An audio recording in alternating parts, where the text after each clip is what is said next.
Hola a todos, mi nombre es Suselima Ivelina López Díaz. En esta ocasión de la Cátedra de Educación Inclusiva veremos unos temas a tratar.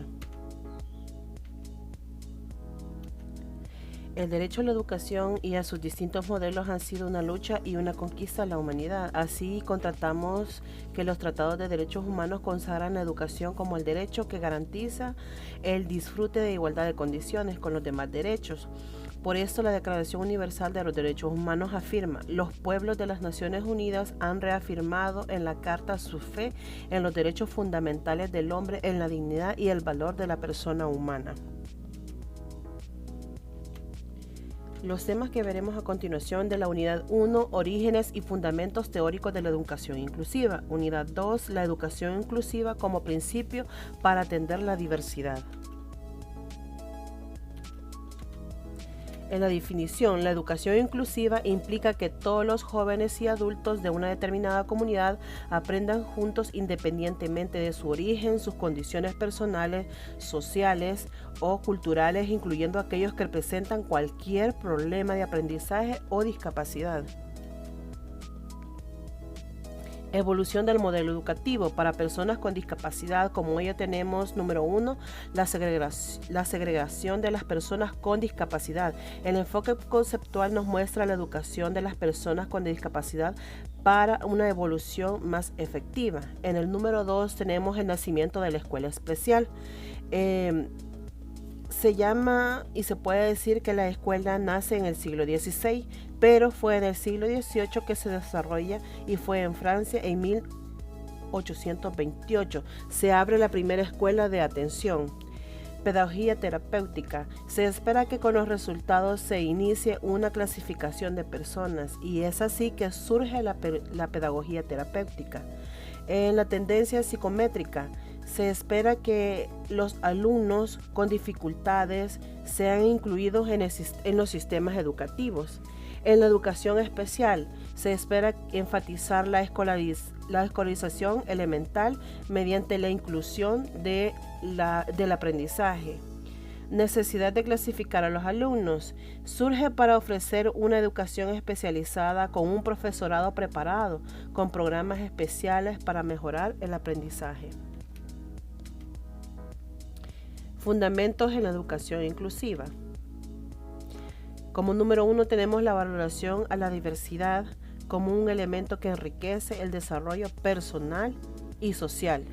La condición más importante para el desarrollo de una educación inclusiva es que la sociedad en general y la comunidad educativa en particular tengan una aceptación, respeto y la valoración de las diferentes formas en el entorno social, psicosocial, económico y educativo.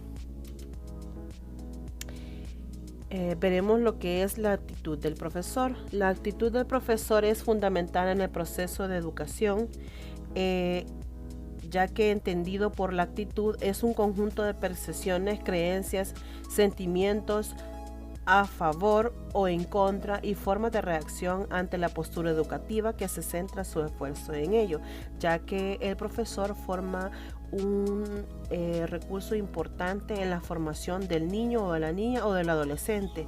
Asumimos la importancia del intercambio terminológico, de la integración que se tiene que tener en la inclusión, no solamente como cuestión semántica, sino como un cambio conceptual. De la educación integradora a la educación inclusiva. Se enfocó en convertir una persona con necesidades educativas (NE) en normal, sino a aceptarlo tal como es, con sus necesidades, con los mismos derechos que los demás tienen.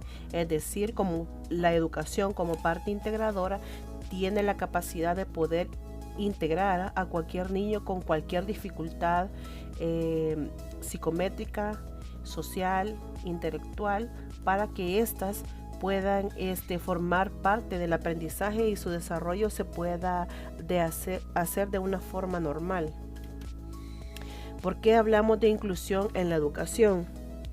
La sociedad muy integradora y la pobreza. Se refiere que el movimiento de inclusión ha surgido con fuerza en los últimos años. Catarina nos señala que el derecho a la educación y los procesos de integración son importantes. La enseñanza en su diversidad es que los alumnos se tienen que adaptar y tienen que formar parte de la diversidad en la educación. La desigualdad, pocos ingresos y sobrepoblación también forman parte de la exclusión, ya que muchas veces los padres no cuentan con el recurso económico necesario para que estos puedan desarrollarse en un nivel educativo sano. Y la sobrepoblación hace que muchas veces en el hogar hayan 5 estudiantes, solamente pueda asistir uno a lo que es a los centros escolares. El significado de la inclusión en la educación. Como número 1 tenemos la inclusión en la educación, que es un medio para avanzar hacia una mayor equidad y sobre todo en el desarrollo. La inclusión es una cuestión de derecho. La educación inclusiva aspira a proporcionar una educación de calidad para todos, es decir, la importancia que genera a los estudiantes el poder considerar el proceso que sea significativo o una actividad mediante se definen los cambios atribuidos a la inclusión, es decir, que todos tenemos el derecho de poder asistir a un aula.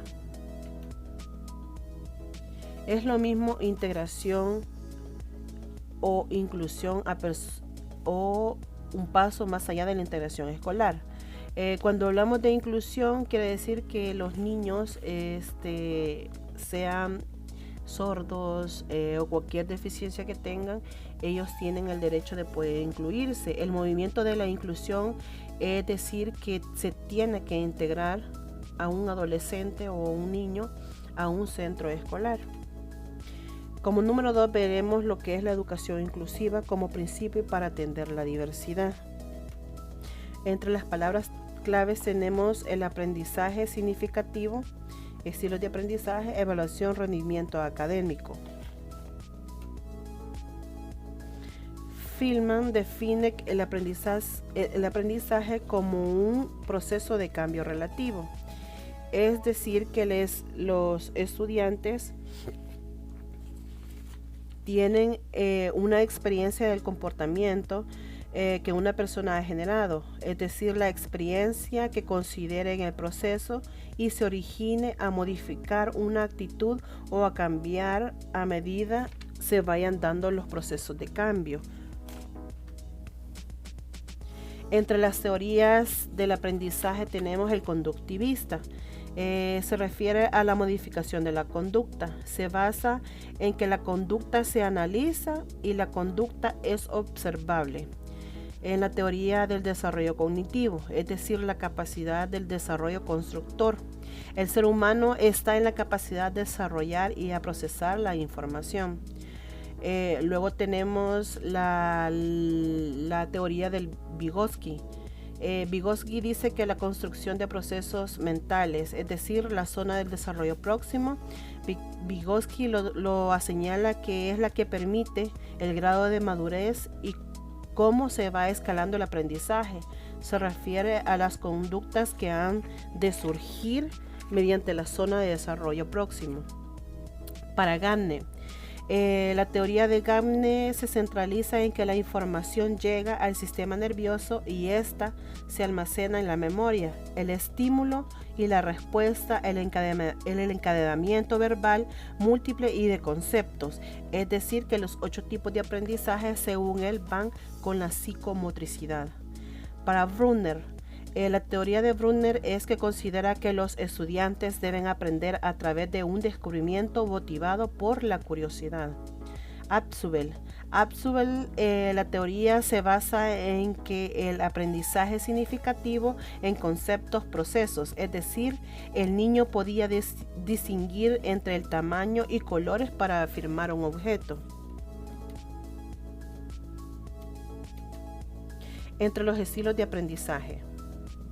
Entre los estilos de aprendizaje tenemos el activo, reflexivo, teórico y pragmático. En el activo, en los tipos de marginación educativa, está que el estudiante predomina, son personas que se centran a su alrededor y son participativas. En el reflexivo, este se caracteriza por reunir datos y analizarlos. En el aprendizaje teórico se considera una oportunidad al sistema de pensamiento. En el pragmático, el aprendizaje aplica los contenidos aprendidos y descubriendo el positivismo ideal. Entre los tipos de marginación educativa, veremos lo que es como número 1 la marginación por exclusión. La marginación por exclusión se describe a la población que vive en los márgenes de la sociedad, mientras que los excluidos serían aquellos que han sido marginados por completo de las normas sociales.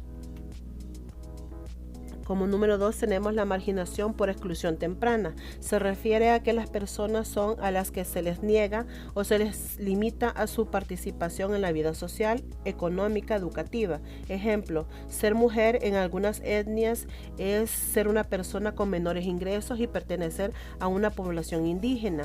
Muchas veces por ser mujer la educación se les excluye. A eso se le llama marginación por exclusión temprana. Como punto final de la marginación tenemos la exclusión, que implica la fragmentación del sistema educativo. Es decir, que muchas veces los centros escolares o centros privados son selectivos. Cuando una persona posee una discapacidad, ellos se omiten el acceso a las aulas de este tipo de personas. Compromiso del Estado con la consolidación de las políticas educativas.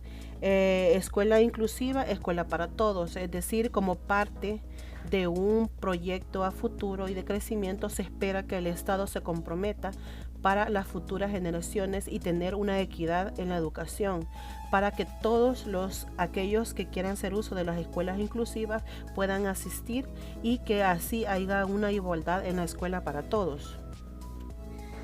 Calidad educativa. En la calidad educativa tenemos lo que es la efectividad, la eficiencia y la equidad.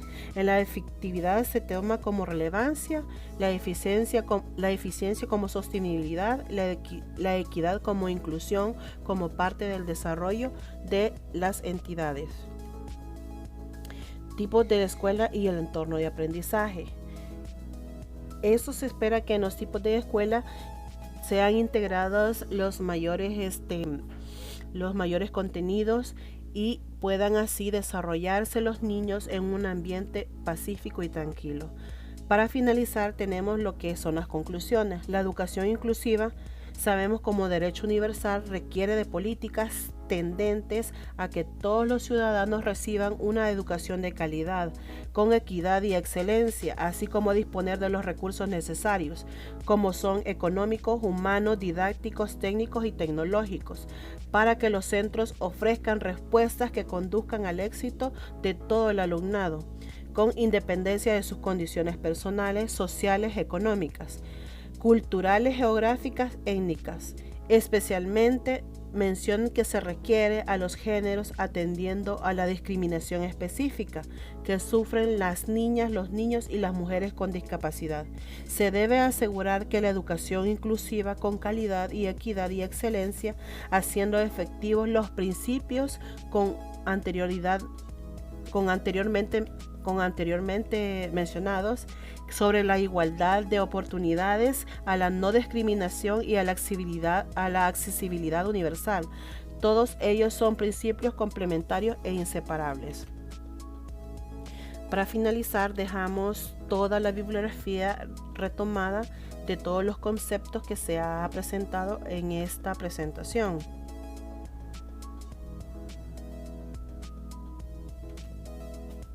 Por su atención, gracias.